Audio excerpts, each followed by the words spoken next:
আমার অনুভূতি হলো সাধনদা বেঁচে থাকলে আমি এখানে বসতাম না, আর আমি অনুভূতির কথাও বলতাম না। আমি প্রাণপণে চেষ্টা করতাম সাধনদা আরও বেশি দিন বাঁচুক, বিকজ একজন তার কাছে লাইফটা ছিল লার্জার দ্যান লাইফ। আর আমার চেষ্টাটা ছিল বরাবর মোর অ্যান্ড মোর আমি ওনাকে এখানে দেখতে পাবো, তত বেশি মানুষ উপকৃত হবে, প্রতিদিন উপকৃত হবে, প্রতি বছর উপকৃত হবে। তো স্বাভাবিকভাবে রাজনীতিবিদরা পাগল হয়ে যান কাজ করতে করতে, কথা শুনেন কম। তো সেই জায়গা থেকে তো ডেকে আনা বিপদ, আর কি বলব না। ভোটে কোনোদিন জেতেনি, সেই ভোটে আপনি জিতলেন। তিনটে কথা। এক নম্বর হচ্ছে সাধন পাণ্ডে ঠিক ভোটের নাম্বারিং দিয়ে মেজার করা যায় না। সাধন পাণ্ডের নাম্বারিংয়ের বাইরে, কারণ তার নাম্বারিং প্রতি গলিতে গলিতে, প্রতি কলোনিতে কলোনিতে, প্রতি হাই রাইজে মানুষের মনের মধ্যে তারা নাম্বার দিয়ে রেখেছেন, যে নাম্বারগুলো আনসিন, যে নাম্বার আমরা দেখতে পাই না। তাই কত আপন কত দেবেন সেটা বোঝা যাবে না।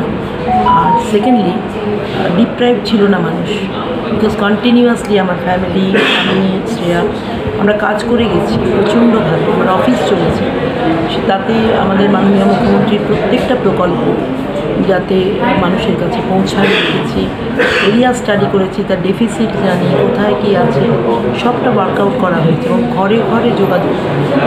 তো এমন নয় সাধনদা নেই বলে ব্যাকগ্রাউন হয়ে গেছে, মানুষরা আমাদের ছাড়েনি, আমরাও ওদের হাত ছাড়তে পারি। এই ফলের পেছনে অনেকগুলো কাজ করেছি জিনিস। মাননীয় মুখ্যমন্ত্রী আমার একটা আলাদা রকম যেন কোটিংয়ে মনে রেখেছিলেন, স্নেহের ভালোবাসার কোটিং। সেটা আমি ভীষণভাবে ফিল করেছি। দাদার আশীর্বাদ তো ছিল মানে বিরাটভাবে। আর এলাকা যে ওনাকে ভুলেনি, তার জন্য একেবারে উজাড় করে দিয়েছে প্রত্যেকটা কর্মী। সবচেয়ে বড় কথা, এবার যেটা আমি দেখলাম আমার বাই ইলেকশনের মতো 1985-এর সামনে যখন প্রথম দাঁড়ান, সেই উচ্ছ্বাস, সেই ভেতর থেকে কাজ করার প্রবণতা, যাদের আপনি ধাক্কা দিয়ে কাজ করাতে হবে, মানে ওরা যেন লড়াইটা নিজেদের লড়াই মনে হচ্ছে।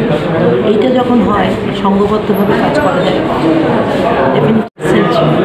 ওর অ্যাসিস্ট্যান্স ইলেকশন প্রচারে ওকে সেভাবে আমি ব্যবহার করিনি, কিন্তু তার আগে আমি যেখানে গেছি যে কাজটা এসে অফিসকে ডিক্টেট করছি, যেটা লিখে রাখো, যদি জয়ী হই তাহলে এটার ওপর কাজ করব, যদি জয়ী হই তাহলে কাজ করব, যদিটা আমি রাখতে ভালোবাসি।